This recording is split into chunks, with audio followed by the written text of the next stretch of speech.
America, my name is Osei-Frimpong. I come to you live every Thursday in the afternoon, but today I'm doing a special show, a special Tuesday nighter, because I have with me a real live congressional candidate. And he is running for the 6th district in South Carolina. That is also known, depending on who you talk to, as James Clyburn's district. But James Clyburn doesn't own this. Nobody owns a congressional seat. So so it's not his district. It is a seat, and Gregg Marcel Dixon is vying for it. And I'm going to ask Gregg a series of questions, and I think you're going to find him interesting. He's got a lot going on, and I appreciate what he's doing, and I appreciate him taking the time to come to the show. So let me add him to the stream. Boom, there he is. Candidate Dixon. Hello, how are you?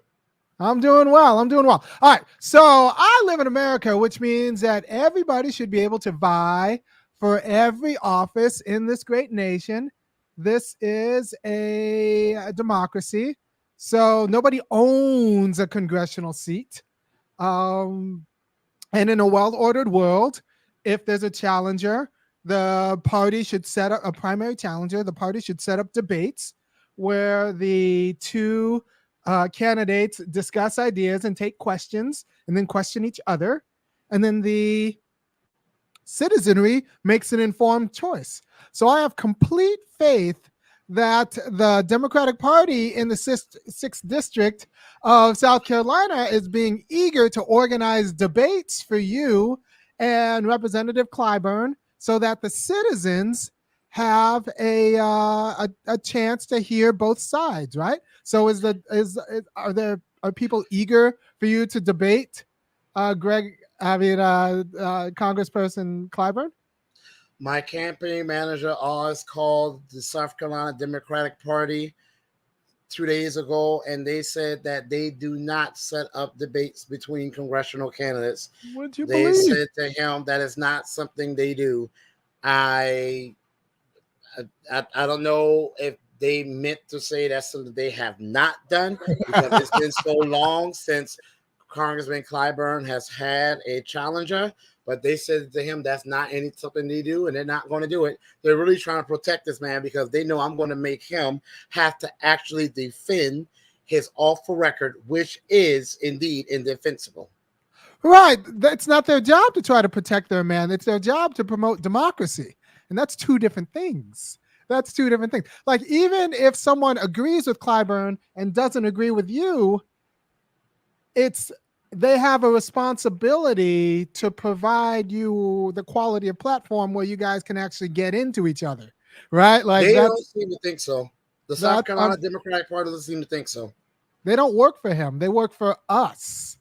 And we need to make it only exist because of us. I told the chairman of the South Carolina Democratic Party, Trav Robertson, and I have all of this documented, so he knows I do. I told them that South Carolina 6th congressional district is majority black. It's the only Democratic district in the state of South Carolina. You only exist because of black Americans. Okay, when I say black Americans, I am not talking about black Americans. I'm talking about black Americans, freedmen, as we are legislatively known in Congress. You want black votes, but you don't want to do policies for black people. That ain't gonna fly with me. You don't even want to be accountable. Yeah, you don't even want to be accountable and talk to exactly.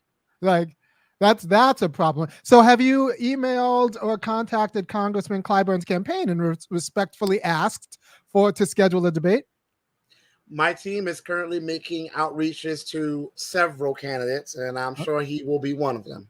Okay, good. Because you have to do your due diligence. You have to say. But you know what, though? Technically, we kind of already have one. I don't know if anybody saw the video when I confronted him in my hometown in June 2021, and I gave him the statistics of how badly Black America is doing, from the fact that we've lost 14 million of the 15 million acres that we once owned. 14 million, and 80% of that was in 1969, from the fact that we own less homes now than our parents and our great grandparents and grandparents did during Jim Crow. from the fact that Black American men have the shortest life expectancy. That's not new, but recently years of our lives have actually fallen off. I mentioned that in several others, and I mentioned how the person he endorsed, Joe Crow or Joe Biden, the segregationist in chief that we have, how he said he was going to have our backs. But so far, all he's did was run a knife through them because he's done policies for other groups, but nothing for us. And I said to Congressman Clyburn, you're our congressman. You're supposed to speak up for us. If we can't be in the room, that's why we elect you to be in that room to speak up for us. Why have you not pushed him on reparations and to bring back the Freedmen's Bill? Man didn't have a word to say and couldn't defend his record. So I guess he felt the debate's a done deal. Yeah, I mean, honestly, I think Zelensky over in Ukraine has an easier time getting money out of this government than the people in the 6th district. Than the people in the 6th district. Yeah. Yeah, so that's a problem. We need humanitarian aid. People need houses. Yeah, there are a lot of Black people I know who start phrases, my grandparents used to own a house and I rent. Right? There are a lot of Black people in these United States who have stories that start, yeah, well, my grandparents owned a house, but I rent. And that doesn't have to be the case. And that's a failure of policy and the failure to do justice by Black Americans. Not just that, though. It is not a failure because in order to fail at something, you actually have to try. You get what I'm saying? They haven't even tried. That's my thing. I will never blame Clyburn for the poverty that exists in my district. Right. After 30 years, however, the fact that my district, South Carolina's 6th congressional district, is the 6th poorest district in the United States of America out of 435 districts. Right. After 30 years, this is the best he can do. Now, let me give some context to that. I say to my students, I want you to do your best. All you can do at the end of the day is your best. And if you fail, at least you know you gave it your best shot. So my reason I'm saying that, a leader is not always what they get done. A leader is a lot of times what they fought to try to get done. Clyburn, look at his legislative record. Not one piece of legislation for Black Americans, freedmen. However, you will see in his legislation in 1993, when he first got his seat, this man wrote a reparations bill. Yeah, y'all didn't know that? He wrote a reparations bill, but it wasn't for Black Americans. It wasn't for the Gullah Geechee descendants of the rice-growing Africans that lived there, like myself. He wrote it for Native Americans, Catawba Native Americans. For those who don't know, the Catawba Native Americans were brutal enslavers of our people. Not only brutal enslavers, they made slave catching one of their main industries. They were so brutal that our people trying to run away from those brutal rice plantations will often go to the white enslavers because the Catawba was so brutal. Clyburn wrote a bill. You can go right now and look it up. It's public record for the Catawba Native Americans to get special rights, privileges, recognition, and protection because of their historical injustice they have faced. Exact words, but he wasn't done yet. Now, I'm Gullah Geechee. You talk about how we say our grandparents used to own a house. We say our grandparents used to own this land here. That beach that a lot of people want to go and frolic upon, that used to be Black land. It was stolen from us. What does Clyburn do in November 2021? He writes a bill not for any of the 1.5 to 2 million Black South Carolinians to get compensation, to get the land back, or at least get compensation for it. He writes a bill for the Catawba Native Americans. I don't know what it is, this guy. He loves those people. For the Catawba Native Americans, just 3,000 of them in South Carolina, if that many, to get 20 acres of land to build a multi-million-dollar casino. Meanwhile, the Gullah Geechee people, our land as we speak, coastal saltwater riverfront property, is being sold at tax default sale and being bought by illegal immigrants who Clyburn wants to give federal protected class status to. That doesn't fly with me. Yeah, and all right, so if you can't win, Clyburn can say like, well, we can't pass a real reparations bill for Black Americans. That would never pass. But even if you can't pass the legislation, it's your job to make the argument. You have exactly. It's your job to make the argument, and every microphone you can. Like, You're Jim Clyburn. You're a congressperson. Anytime you pick up the phone and call a radio station, they have to put you on, right? You can be making the argument, but instead he's making the argument, well, black people aren't going to get it anyway, so. What the hell? Right. Or maybe he's making the I got mine argument. Yeah, like my teachers used to be like that. I got mines, so I got my education. Y'all need to get y'all's. But my teacher actually trying to do something for us. Let me explain something that's really insidious about that. Okay, so a lot of people make excuses for Mr. Clyburn. Right. I tell them, you want someone for whom you have to make excuses, keep voting for Clyburn. We'll keep getting to poverty. Our woman will keep dying from giving birth to children, which has actually gone up. You think all the uproar is actually going up. We're going to keep losing our land. We're going to keep getting done down, going to the worst schools, high level foreclosure, 15-20% of the population, over 50% of the homeless, but they make excuses for him. They say, well, he's in a red state. Okay, and I say to them, he knew that when he took the job. Yes. I said he knew that when he took the job. You don't get a job and you get a 6-figure salary and you get to say, well, I'm in a red state. What you expect from me? We expect you to do the goddamn job you ran to say you want to do, not to make excuse why you couldn't get it done. That's number one. Two, I am currently asking the South Carolina Democratic Party for footage of when I confronted the chairman, Trav Robertson, and he tried to make excuses for Clyburn. And I said this to him. I'm going to say it again and get your little debate notes ready because I'm going to bring up during debate. So Clyburn, I'm giving your team a heads up. You cannot take credit for the good. Right now, Clyburn got $45 million to go to South Carolina District 6 for infrastructure upgrade. Yay. Insufficient. Why?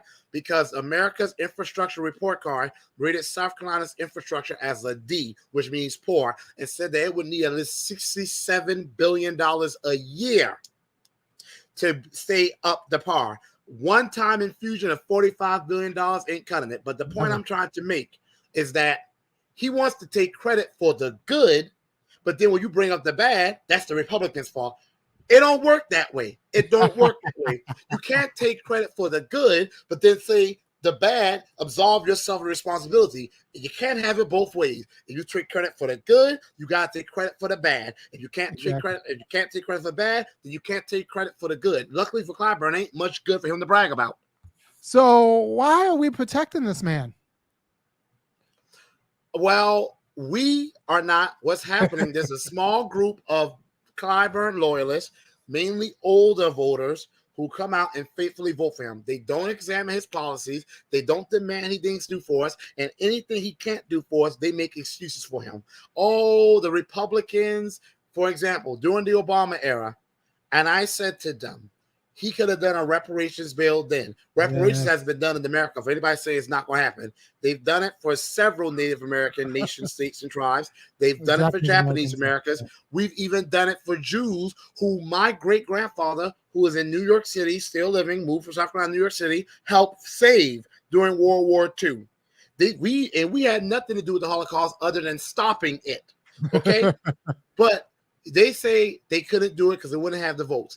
The Democrats have had full congressional control and in the House, the presidential seat as well. 1961 to 1969, 1977 to 1982, 1993 to 1995, 2009, 2013. Clyburn was there for all of those years, starting with 1993. He was definitely there from 2009, 2013. If he wanted the right reparations bill, knowing that his majority black district is the 6th poorest place to live in the United States of America out of 435 districts, he could have done so. He chose not to do so. Now, the people there say, well, the Republicans were stopping him. No, they weren't. Again, the Democrats had full control. That means the presidency, the House, and the Senate. They chose not to do it. Why? Because that is our fault. That is where we need to blame ourselves. We've allowed the Democrats to get comfortable to doing nothing for us, but still getting our votes because we are enamored by symbolism. Oh, I see a black man. Oh, I see a black woman's about to have the seat. Let's vote for them. I am not interested if you are black, white, or brownish yellow. I'm interested if your policies are going to specifically address the issues that are impacting Black America. Rising tide. And it's not just the issues that happen to like affect Black America. It's the issues that America made Black America suffer, right? Like this is America owes Black people. It's not like, well, Black people are suffering, so we need to help them. No, you did this, America. Right. It's time for you to make this right, America, because institutions don't die like people do. You know, institutions survive. So the money that was like made by Black labor is still in the system. It's just not in Black hands. And the poverty that was made by Black exploitation is still in the system. And we just need to make that situation whole. So America did it. It's not just that like, well, this bad thing happened like a natural disaster. No, America did this, and America needs to make this right, and America can make this right. America has done reparations for groups to which they have done far less damage. Japanese Americans internment, okay, didn't even last over a decade. They put them in concentration camps. We had that happen for centuries, along with brutal chattel slavery, where we were mutilated, where we were set aflame, where our families were broken apart, where we were whipped, where we were raped, where we were bred. After chattel slavery, where we built the infrastructure of this nation, from the railroads to its industrial agriculture, to its industries, whether it was healthcare, whether it was the sciences.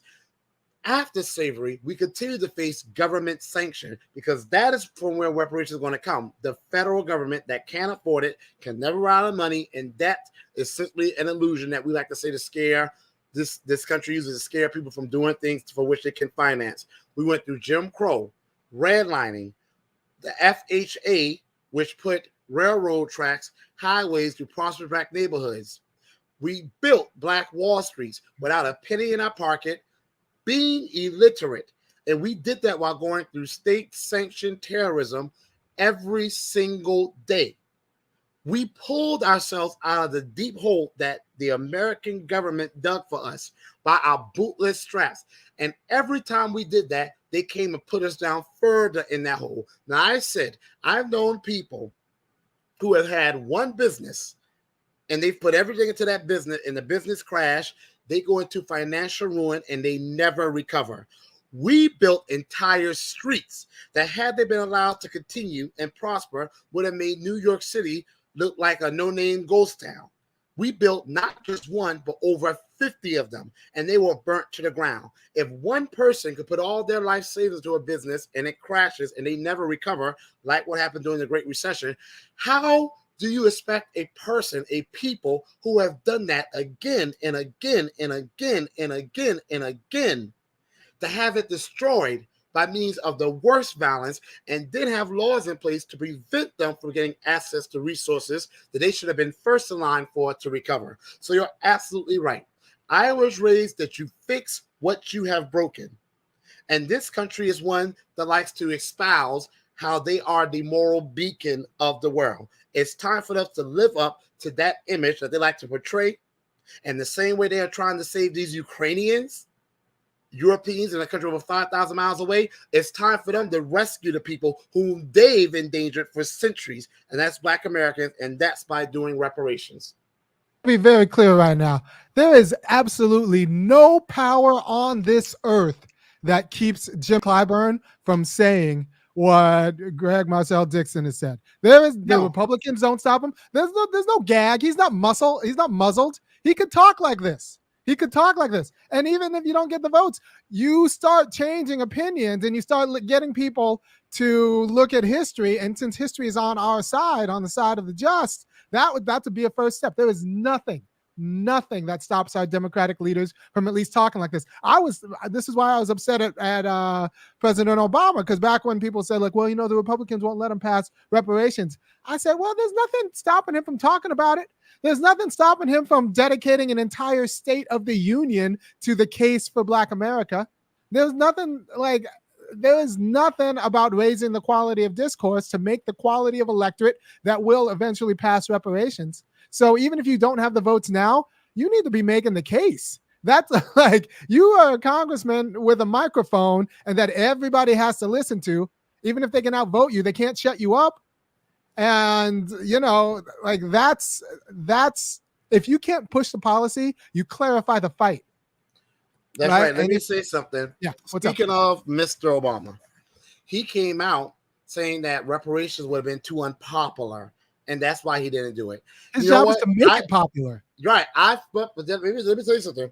I met with Clyburn's team at the Hampton County Convention. They were there. I was there. We had a very nice conversation. It was mutual good feelings, and I feel that the young people, because mainly young people on his team, mean well, but we don't see eye to eye on things.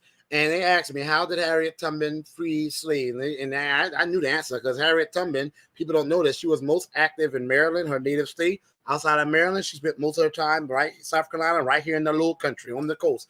I said she did it under cover of darkness. That's how you see that's what Clyburn is trying to do. If he came up with reparations, people will destroy him. Same excuse Obama. I am tired of that. It will be too unpopular to do things for Black Americans' excuses. So let me try to do it strategically. Let me call out that lie for what it is. One, Mr. Obama, he gave amnesty, pretty much federal class protected status, to a bunch of illegal immigrants, the so-called dreamers.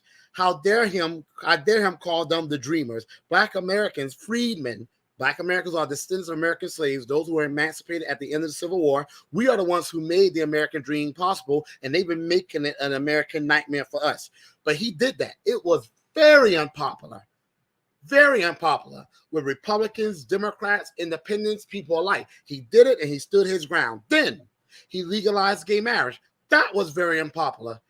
Clyburn supported all of those things. Clyburn still supports these so-called dreamers. Not only that, he's trying to support this New Deal for New Americans Act that will make 11 to 20 million illegals citizens.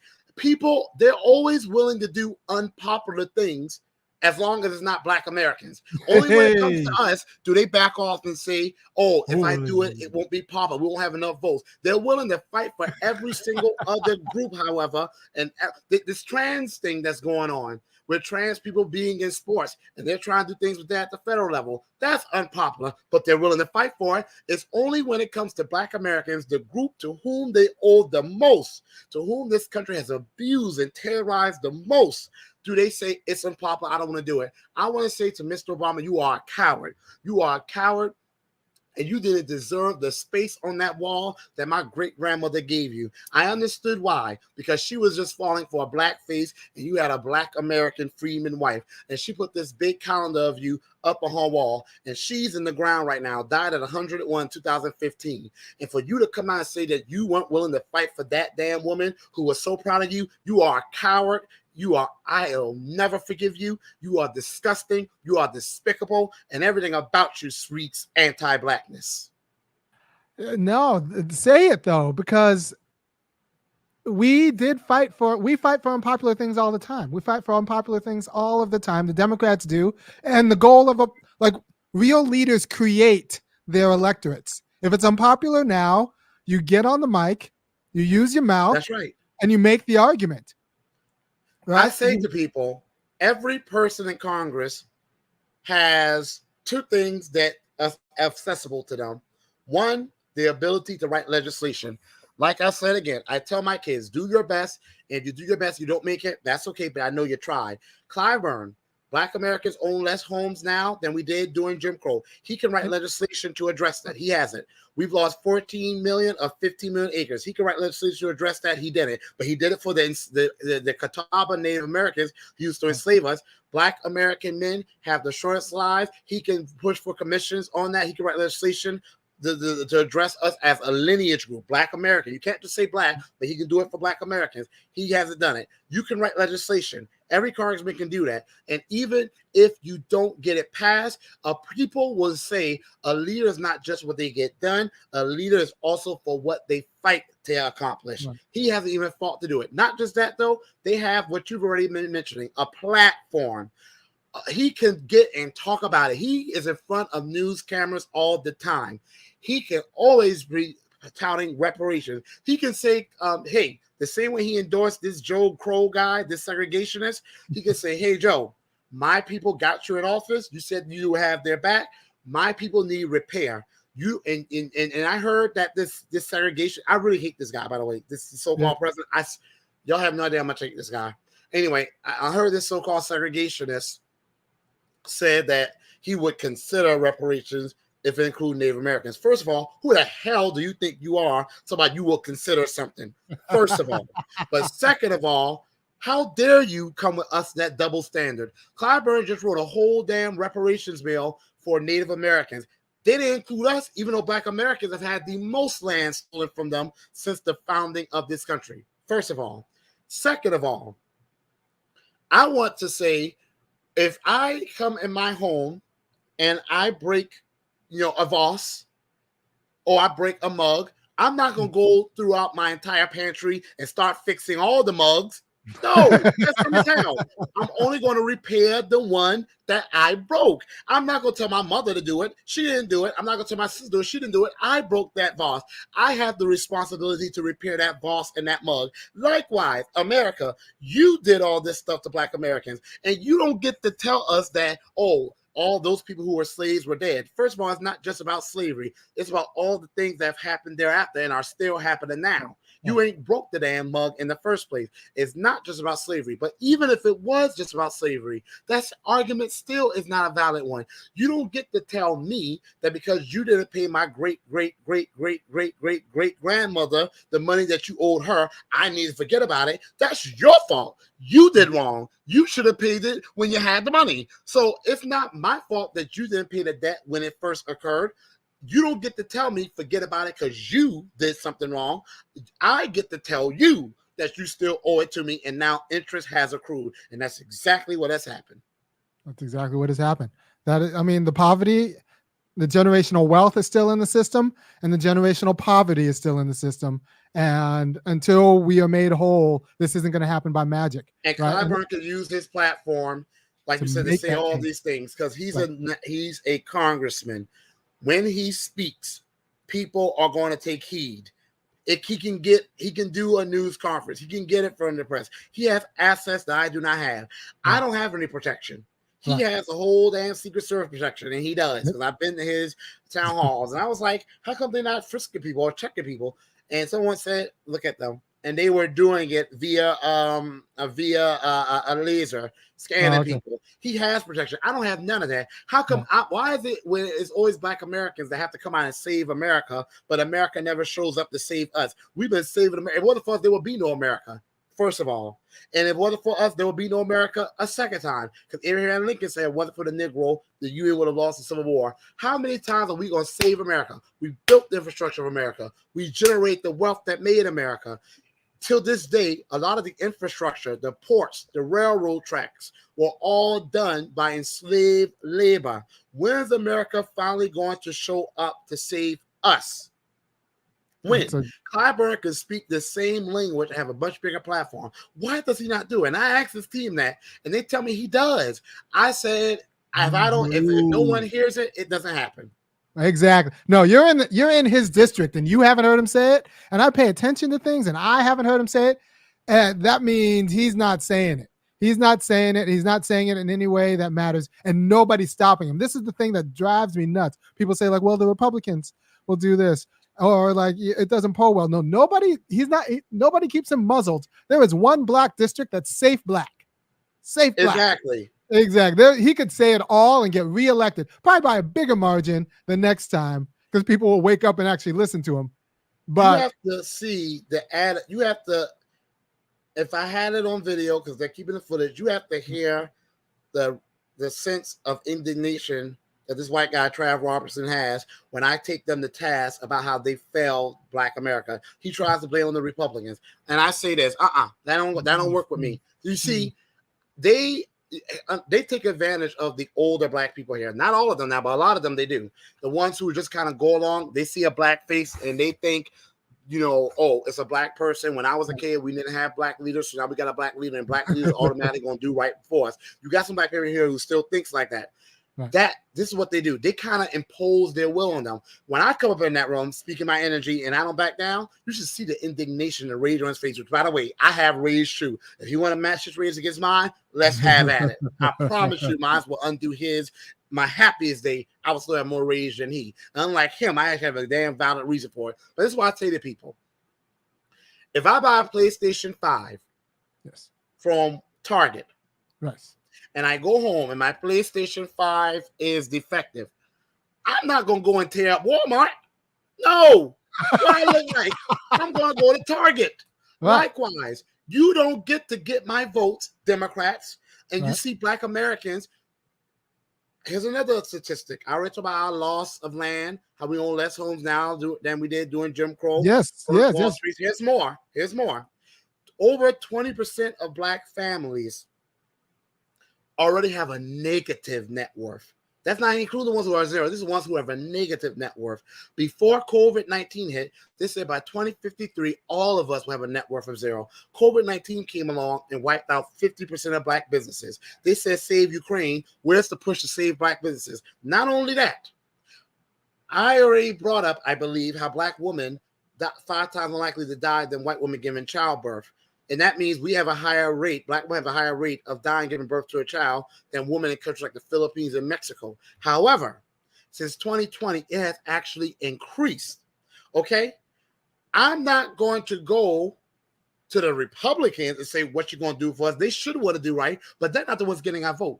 I'm going to go to the Democrats and say, hey, we give you our votes, but what do we get in return? Y'all want to tell us, a rising tide lifts all boats? That's a damn lie. Rising tide in America, a rising tide in the United States of America has always drowned Black Americans after we built the boats, okay? Yes. No, you owe us. And don't tell us you can't do specific policies for groups, because I can look at several things you've done for Eskimos. I can look at several policies you've done for the Apache. You've done for the Cherokee. You've done for Japanese Americans. You are now doing specific policy for the damn Ukrainians who aren't even Americans. You can do specific policies for Black Americans who are freemen. The only reason you haven't is because we as Black Americans don't make you. And every time I come with this energy, I see some people are being defeatist. They are only going to win if we keep sitting there saying they're going to win. Right. No, I agree. So tell me about the barriers, right? So you did everything that a good citizen should do. You filled out your paperwork, you got the signatures, and what are the barriers? What about media time? Can you get the media time you need? They don't do, thank goodness, we don't have to do signatures in South Carolina. Okay. I think that should be gone. They come up with barriers to keep people from running. One, they try to price you out. That's why I really need donations. Donations have allowed me to go this far. And that's marcelforcongress.com/donate. Then if you're working, like I work 60 hours a week, who has time to go around and collect signatures? Some people, I don't have a family. I'm a single man, no family.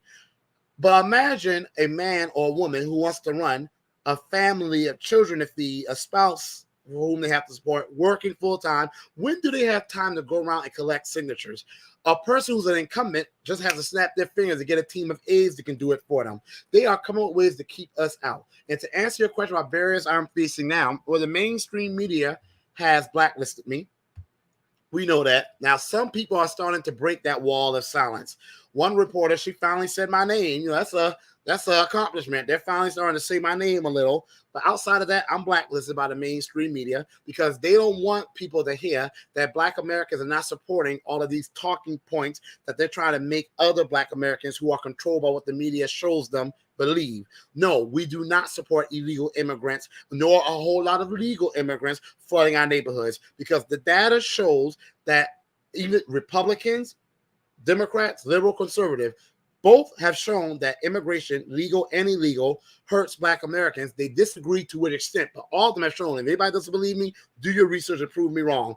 Right. The data has shown that the higher the level of immigration, legal or illegal, correlates with a 60% decrease in wages for Black Americans. 60%, a 25 to 30% increase in incarceration, okay?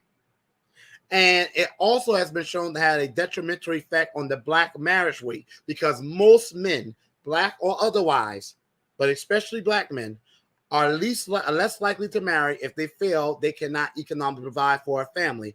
Which man has built Wall Street, had them burnt to the ground, saw all their sweat, blood, and literal tears go burned to the ground with no justice? Which man worked for 260 years, didn't get a penny for it? Which man worked and faced wage discrimination?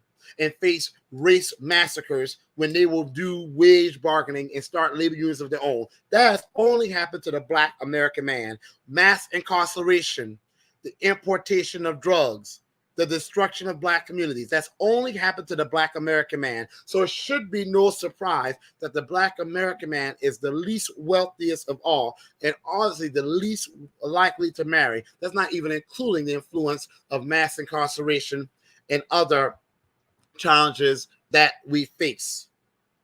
Right. So, and then clarifying that case is what we need. And the media doesn't want you to talk like that. So that's a problem. And I'm trying to figure out, I think there should be either a Democratic policy or even a constitutional amendment that every congressperson needs to be willing to sit for at least 3 debates if there's a challenger. That should be, yes. You should not be able to run from people, but then expect the people to vote for you. But here's the problem. We as Black Americans are good for that. Okay? Here's another thing. Not only do we believe the media talking point, and I know, first of all, they believe that every Black person is mainly concerned about getting an abortion. They want us to abort ourselves to extinction. If you don't believe it, then somebody tell me why. We got white women out here saying, my body, my choice, and dancing in pink scullies. You got those same white women, though, saying my body, my choice, but over 80% of abortion clinics are in Black neighborhoods. We can't get good schools. We can't get quality housing. We can't get good roads. We can't even get damn clean water. Because here in Clyburn's district, which is soon to be mine, Denmark, South Carolina, a town right next to where the singer James Brown was born, has had a poison, as far as I'm concerned, a contaminant, untested chemical put in the water for decades. Clyburn's made no noise about that. Do you hear him talking about it? No. Bernie Sanders had to come and bring water from Vermont to give people water. Oh, not only that, North Charleston has some of the most toxic water in the country. Okay? Clyburn should be pushing that. We can't even get clean water, but we can get abortion clinics, and y'all telling me y'all don't see something wrong with that? Y'all tell me y'all don't see an agenda? You just had this Mackenzie Bezos woman offer up, $20 million, help Black women get abortion. Now think about all the Black women that want to have kids. Think about all the Black families that need help. Where is the money to help them? And y'all sitting there going with this, my body, my right choice? I know a child is not an option. A Black child is a gift. We also want us to believe that Black Americans want 100,000 Ukrainians coming into this nation, a country that just a few months ago, our own media was saying was filled with Nazi, a country that Congressman John Conyers literally wrote we should not send funding to them because they're filled with Nazis. Hey, real quickly about that. We both know, you and I know, if 100,000 of them come here in one generation, they're going to be calling our kids the N-word. We both they're already doing it. At my school, I have kids whose parents are here illegally. Sometimes they don't even speak English, but they know how to call Black people the N-word. And they know how to say that we eat fried chicken all day. We are the only group who accepts excuses for politicians failing us. You can't go in front of Hispanics, who, by the way, I always say this, and I'm always going to say this, Hispanics are not a race. We need to stop buying into this. They are a race. They're not a race. You have white Hispanics, Black Hispanics, Indigenous or Native American Hispanic, Asian Hispanics. Don't buy into that. They are a race thing.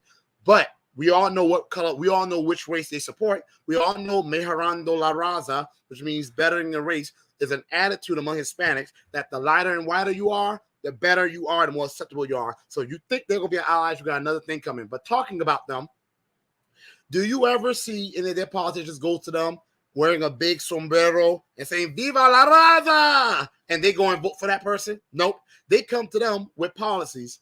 They are now trying to get Hollywood, the Hispanic caucus, is now trying to get Hollywood to agree to give a certain percentage of their casting crew, film and production crew, Hispanic. And we know it's all going to be white-looking Hispanics. Look at what that whatever that guy name is. That what's that guy name? The thing he can rap, Lin-Manuel Miranda, whatever the hell his name is. Oh yeah. He did a film about in a Black, mostly Afro-Latino neighborhood in New York City, in the Heights, and he made it all majority white Hispanics. That's what they want to be. They're now trying to do this bill called the New Deal for New Americans that will give 11 to 20 million illegal immigrants, most of them Hispanic, protection, federal protection from being deported, and federal resources for jobs, housing, education. Okay, you don't see people going to Asian Americans and they do they start playing. Everybody was kung fu fighting and do paper crane dance. No, they will find that offensive. After 2 weeks of hate crimes, quote unquote, Asian Americans were giving a bill specifically for them, and no one's going to tell me it's specifically for them because I've read the legislation. It was for them. It literally only mentions Asian Americans, Pacific Islanders. 2 weeks. We've been going through it for 500 years. Why did Asian Americans get that bill? Because they had two senators, two Asian senators, Tammy Duckworth, and I forgot her first name, Senator Hirono from Hawaii. They said not one thing was going to get their support until their people, their words, got a protection. Their people. And they did it. And I ain't mad at them. That's what you're supposed to do. Now, how the hell we got over 50 black people in Congress, not freedmen, not black American, but some of them are.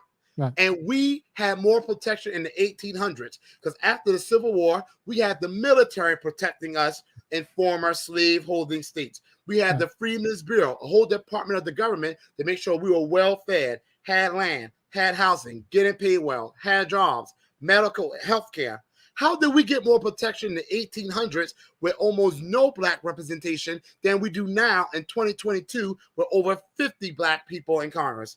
How do we let them get away with this? Well, there's a lot of black people and vote for symbolism. Well, there's that, and then a lot of black people don't want to admit that we're broke. Like I don't know how they can't, because when I don't know about you. I mean, most of us are not even homeowners.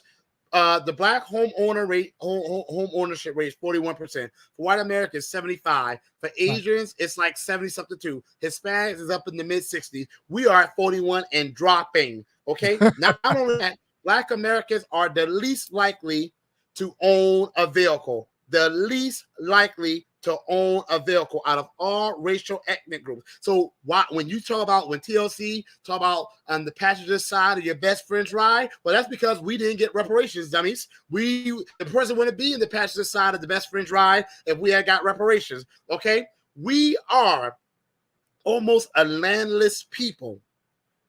Okay, so I don't know where some of us think we got it going on, because when you have to struggle and rob Peter to pay Paul, as they say here, or you have to borrow from your cousin $5 to get lunch, things I've had to do for people before, we don't have it going on. The problem is that we have to get the media. And here's the problem. One, we can have people who vote blue no matter who, but they vote Negro, who ain't gonna do nothing for them. Like, we got this lady running for Supreme Court Justice. She's been nominated. I don't know nothing about her. But my thing is, some people were already throwing their support behind her before they even examined her, vetted her. We can't do that. Fannie Lou Hamer said, all skin folk ain't kin folk, okay? I don't care if you're black. I will vote for a white person if they have policies like reparations and a true black agenda for black Americans, okay? I will vote for them first over a black person who's going to simply go up there, watch us fall further to the bottom, not do a damn thing about it. Two, another problem we have is defeatism. I'm pretty sure, I'm not reading the chat, but it never fails. There's always at least 2 or 3 people, or usually more, depending on how many are in the chat, that come up with defeatism. Oh, it ain't never going to happen. Oh, Clyburn's going to win. Clyburn's too powerful. You are an insult to our ancestors. You might as well pull your pants down and piss on their graves if you have that defeatist energy. We, especially if you're a South Carolinian, South Carolina had the most slave revolts than any other state. The only state that's close to us is Louisiana. Okay, both Creole people, Louisiana Creole, Sea Island Creole, Gullah Geechee. We had the most slave revolts. We fought back even when we knew we were going to fail. We fought back when people were telling us it was no way to make it. And eventually, chattel slavery, even though I know there are still issues, was abolished. Okay? Civil rights legislation. I know it wasn't perfect. Had the civil rights legislation been done the way it was supposed to, I wouldn't be running right now. Even though Martin Luther King Jr. said he had integrated us to a burning home and said we was coming to get our check. So even he realized that we were written a bad check. Okay? However, Jim Crow, redlining, and all of those things cannot be legislated. They cannot be government sanctioned anymore. The legacy of those things is what we face.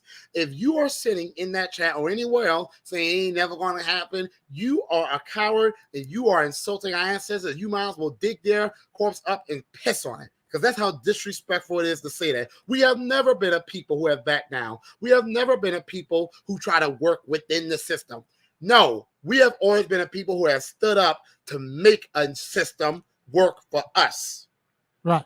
Yeah, and I think you should be able. I think you should, and you would say this to his face. It's not like, well, he'll say it on the internet, but once he gets into Jim Clyburn's face, he'll just say like, well, he did the best he could, and any of that. Like, no, you want the opportunity to say this to Jim Clyburn's face in front of the audience who's going to pick between you two, and that is all you're asking from your country.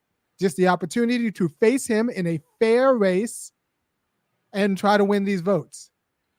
You know what? What? It is votes, like you said, that wins the elections, not money. Votes. We've already had, there was a Democratic candidate. This name was Alvin Green. You can look it up. It's Green with an E. And the Democrats had a guy they wanted to win to get the nomination for the U.S. Senate. This guy, Alvin Green, in Manning, South Carolina, he beat that Democratic Senate, beat the pants off him. But here's the interesting thing. This guy didn't spend a penny other than to run. He didn't have a website. Hell, he didn't even have a computer. He would have to go to the library to get on the internet. He never passed out a card. He never knocked on a door. He never made a phone call. He never posted flyers. And he beat the candidate that the Democratic Party was putting a lot of money behind. If anybody is there again saying it ain't never going to happen, you are being a coward. You are being defeatist. And I just don't have the energy for that. Now, I will say he was running in a well, that's a little bit weird, because he was running in a safe Republican district. So he was always going to be set up to kind of lose that district. He was set up to lose the general election, but I'm saying he beat the Democrat. He beat the preferred Democrat in the primary. Well, whoever wins your primary is going to win the general election. So, like, that's a seat. I like to have the attitude that when I win, I'm not going to rest on my laurels. I'm going to still have the same energy, like, we got to win this. We got to do all we can do. And I say to anybody, if you're tired of the way things are, then you need to stop doing things the way we've been doing them. Okay? Clyburn is only getting elected because people come out and vote for him. Here's the good thing, though. I've made several public appearances. I just made one last night. Good. And everyone who hears my message wants to know more, donates, wants to support me. The challenge I have is getting donations to get my message out to people. I work 60 hours a week. If you want someone like Clyburn who spends most of his days golfing, he has a team of aides doing everything for him, so he doesn't know what's going on in the real world, show up and cast your ballot for him. But don't you dare complain when you see us still getting done down. You see our kids committing suicide at higher and higher levels rate. We're foreclosed. We make up the majority of the homeless. We are in the 6th poorest district, if you're in South Carolina District 6, and getting poor. 6th poorest district in the damn country. Don't complain, because you voted for that. Now, what I have to do in a rural county is, one, you can't always go from door to door. I need people to stop thinking that. A lot of people in rural counties have no trespassing signs. If it's no trespassing, you cannot go on their yard without their invitation. Okay? Second of all, I'm going to say again, I work 60 hours. So I have to use television commercials, which I do, radio advertisement, which I do, and I'm doing right now, newspaper advertisement, which I do.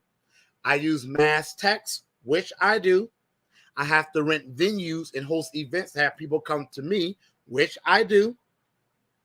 And last but not least, I have to get people who may have the time to go and speak to people on the streets in my small town, in my large cities, in my district. Some people are volunteering to do that. Some people might do it for a small price. Either way, donations are the thing that keep me in this race. Yes. Yeah. And we need to fix this. We need to fix the institution so that every race is competitive, and you shouldn't have undue barriers. I mean, do you believe in term limits, or should we just like open it up where we don't need term limits? We just need to make him accessible. Because right now the problem is nobody can lay a glove on Clyburn because he's too busy on the golf court. Like I need him 3 feet away from you answering the same question. That's what I want. That actually happened. If you could, I don't know if the video's been played all over the place. I don't know what it's titled. I confronted him in June 2021. The video went kind of low-key viral. It had over 380,000 views, and Clyburn got that Twitter account banned. I know it was him. They said I threatened someone because I said coons deserve every bit of pain that's coming to them. And they said I was a threat, and they banned my account first warning on that account. Clyburn was behind that. For the record, he was only if you're a coon. Exactly. So I'm not sure if you. That's fine. Yeah. I'm not sure if you saw that video where I confronted him, but I did confront him. Ever since then, he doesn't want to be in the same room with me because I was hoping he was going to show up in person in Hampton last week, and he didn't. He sent his grandson, who's his campaign manager, 2 other young guys, and he sent an older gentleman who kind of speaks on his behalf at places. I was hoping he would be in the same room with me, but I knew that wasn't going to happen. So the chance of me being in the same room is still, but y'all have to force it. If y'all want it, y'all need to call the South Carolina Democratic Party in Columbia and demand a debate. If you don't demand it, it ain't going to happen. Y'all, I'm only one person, and I may have a powerful voice, and I may have good facts and knowledge and a platform, but one person, it can't be done with just one. Okay? I'm going to be the person representing y'all, but I can't do it alone. I'm going to get this information and put it in the chat about how to get a hold of the Democratic office and start bombarding them with information to force this debate. I want this debate to happen. I want this debate. I think it's owed to the people. It is. That's my thing.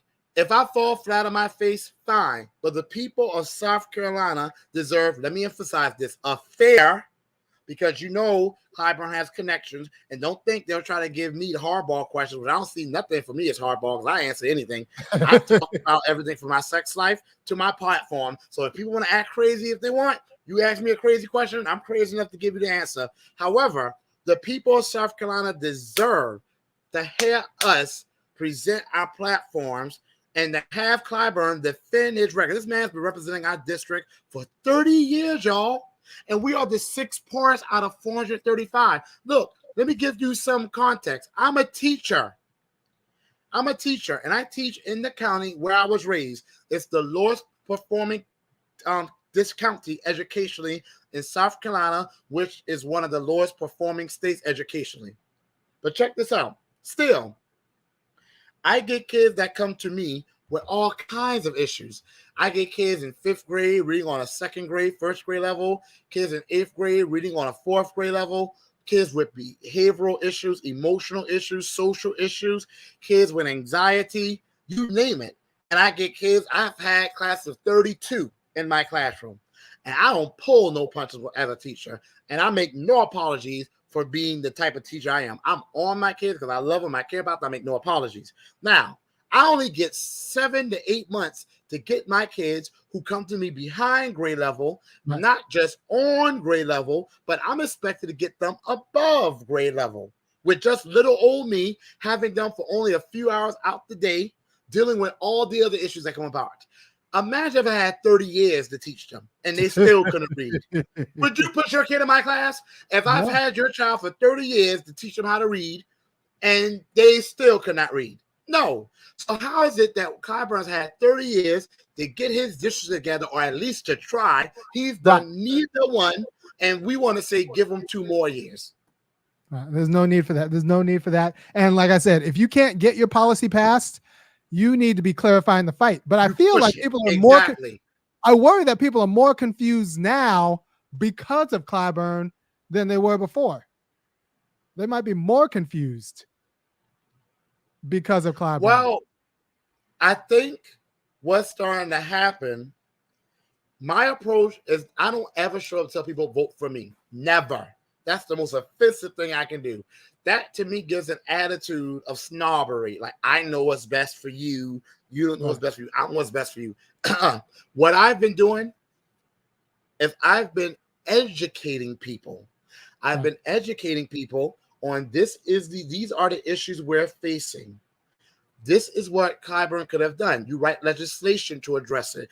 This is what you do as a congressman. I've been educating people how reparations work. I've been educating white people in my district that reparations will benefit you. And that's not fair, because every time white America has benefited from things that were given to them by the government, the Homestead Act that gave millions and millions and millions of acres to white Americans, and to this day, 58 to 60 million white American families can trace their wealth to the Homestead Act. The GI Bill that was given to white veterans of the world wars. My great-grandfather, who is still living, was one, and my great-great-grandfather, who was one, but he passed away in 1970s.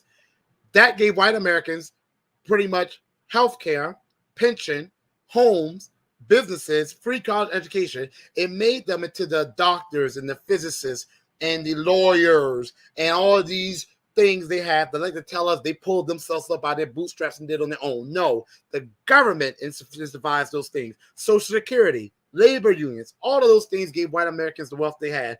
While that was happening, black Americans weren't getting nothing. So I get irritated when people ask me, what are you going to say to white Americans? White Americans have, by and large, they've never asked once when they were getting resources and policies how it was going to benefit us. However, I educate white Americans on how reparations will benefit them as well. And everything on my platform, I have education, transportation, and thriving communities too. But reparations is the main thing. That's why my slogan is repair Black America to fix America. How they, if you truly love America, you better be supporting reparations. Because according to a study by Citigroup, and this is what I tell people, Black America, the United States of America, has lost $16 trillion in wealth because of anti-Black racism. But I don't always say the whole story. That's $16 trillion. The GDP of America, meaning the total value of our products and services, is worth $20 trillion. So that means we would be twice as rich had this country done reparations. But hold on, there's more to that. That's only $16 trillion we've lost since the year 2000. Imagine if we go back further and we add up all the years, how many trillions of dollars, if not more than trillions, have we lost because of anti-Black racism? No one can say they love the United States of America and be against reparations specifically for Black American freemen. If you say you love the United States of America, but you're against freemen for my people, you are a liar, you are a traitor, and there is no middle ground. That's how I get people to gravitate to my message, by educating them. And that's why I need to keep getting my message out to the college campuses, to the Black-owned restaurants, in churches, everyone. No, I agree. Hey, look, if you support Gregg Marcel Dixon for Congress, if you think he has a message that's worth being heard, even if you don't support him, if you think that this is important for the people to hear so that they can make their own decision, go ahead and go to his campaign. It's in the description of the video. Go ahead and go to his campaign, kick in, and help this guy vie for the seat. He's a good American, which means he should be in a competitive race. This race should be structurally competitive. There shouldn't be an incumbent advantage. He should be able to sit, stand, toe-to-toe, hold his own, 4 feet away from Clyburn, fielding questions from the press on TV, and let it fall where it may. Let it fall where it may. That's democracy. Exactly. That's debate. Yeah, Clyburn should not be able to duck the debate. I think that should be South Carolina Democratic Party. They are located in Columbia. South Carolina Democratic Party. Right. Like nobody should be able to duck the debate. As soon as Marcel handed in his paperwork, all he should have to, that should have triggered a process. All he should have to do is send a quick email saying, these are my available dates. When are we going to schedule 3? Not just 1, 3, at least 3. Well, we can hash this out. We can hash this out and let the people decide. I don't know what's the problem. I don't get it, because Clyburn has a whole debate team. He golfs all day. He knows he can prepare around the clock. I am the one who will probably have to be coming from work, tired, stressed out, dealing with my family who is still just barely keeping their head above the waters in poverty. I'm the one that's going to come there. He has all the benefits. So why not just debate this little old guy from a rural small town that has a pretty bad educational system, not because the teachers are bad, but because of all the issues that the government has not repaired that they caused. The teachers are expected to deal with it, which is not fair. What's the issue? And I just put my donation link. Somebody's asking how to donate. I'm looking at the comments now. It's marcelforcongress.com/donate, and y'all, donates are make or break. I mean, when I defeat Clyburn, that will be a watershed moment for the reparations movement. I'm not trying to be the only Negro in the room. I don't like these black guys who walk around here. There's usually guys, women too, but mainly guys who want to have I'm the smartest Negro in the room. You know, I read this book. What have you read?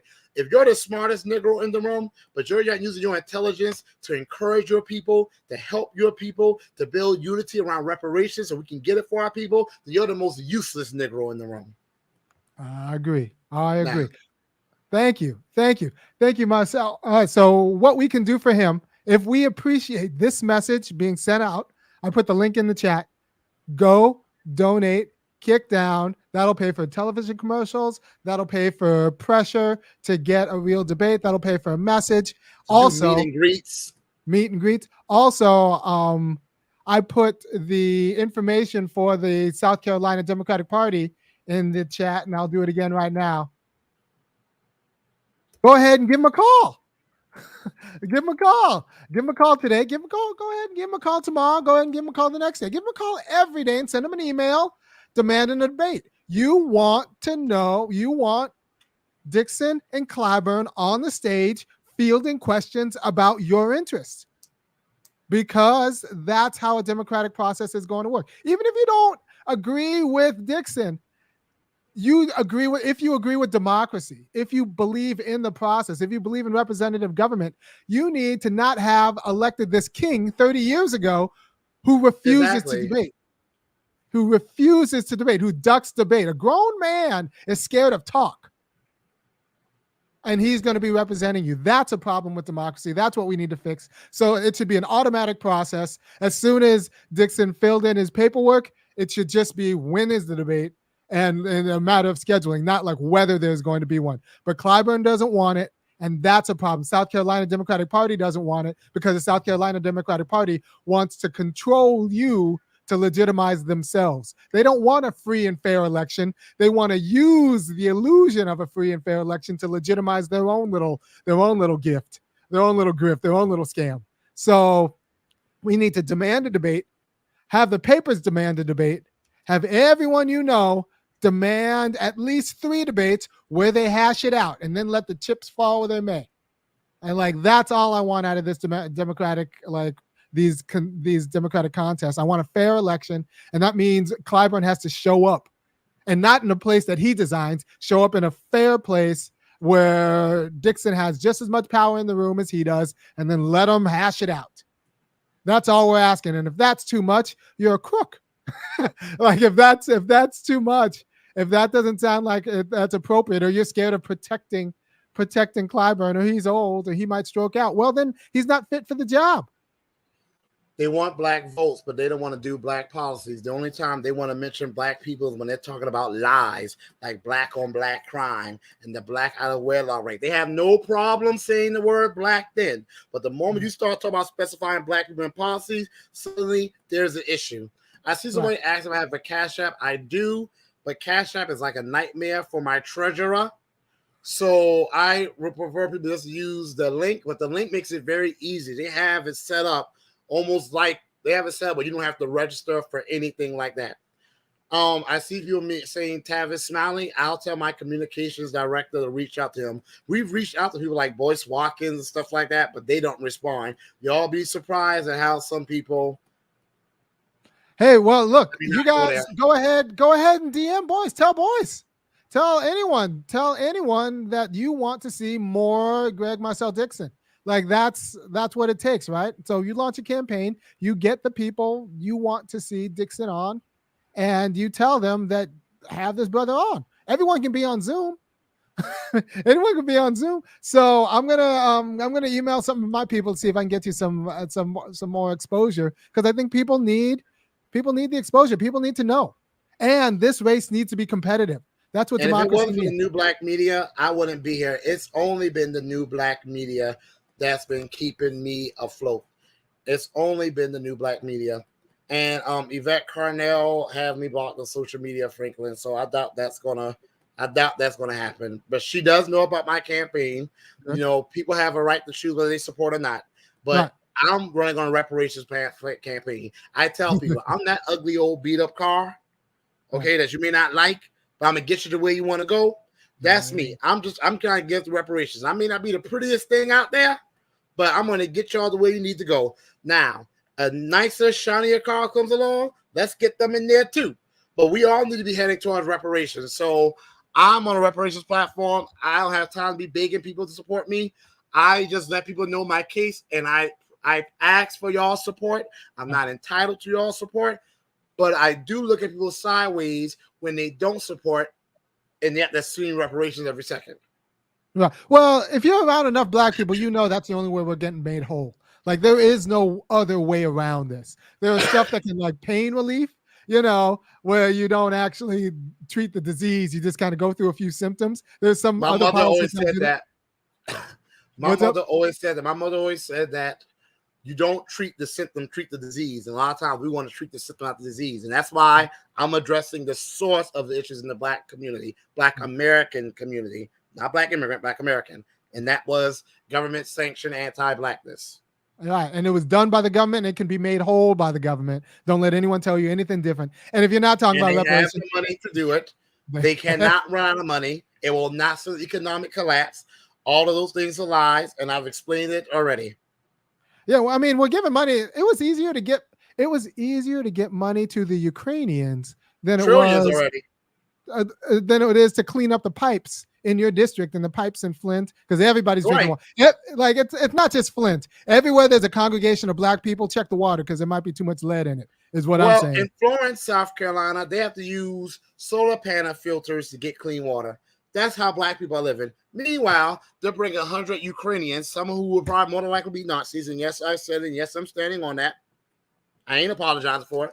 They'll bring 100,000 Ukrainians, a good percentage, if not all, who would be Nazis, and they're going to give them housing and jobs and education and healthcare. And I bet you they won't have any problem with their water. Meanwhile, we got a bunch of black towns and cities around here that can't even get clean water. How are we not disgusted? How do we keep voting for these pathetic excuses for leaders? Enough. And that's why I decided to run. Thank you. All right. So you know what to do. Help this brother out. Email, call the South Carolina Democratic Party, demand a debate, and you know, donate if you can. Donate and debate. Donate and debate. Nobody is owed a congressional seat. Nobody is owed a congressional seat. Gregg Marcel Dixon's out there working for his. Is Jim Clyburn? I don't know. All right. Take care, and I'll see you guys in a few days. Peace. Thank you so much for having me. You take care.